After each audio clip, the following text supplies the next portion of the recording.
ठरलं तर मग या मालिकेच्या आजच्या भागामध्ये तन्वीने चांगुलपणाचा हाव आणलेला आहे.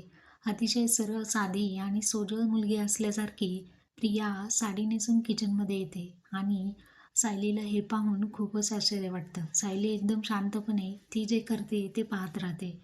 आता तन्वी अस्मिताला म्हणते, "अगं तू सकाळचे बदामच खाल्ले नाही," असं म्हणत तिला आधार देते. परंतु अस्मिता तिला म्हणते, "मी तुला सांगितले का मला आधार द्यायला?"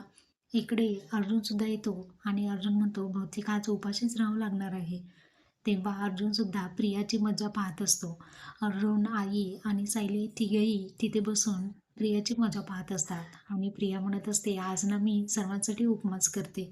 परंतु तिला करता काही येत नसतं. इतक्यात अश्विन ऑफिसला निघालेला असतो. तेव्हा अश्विन तिला पाहून म्हणतो, "हे काय? आणि ते किचनमध्ये तू आज म्हणजे पुन्हा नाटकं करतेस अशी साडी वगैरे नेसून." तेव्हा आता अश्विनने सुद्धा तिच्यावरती विश्वास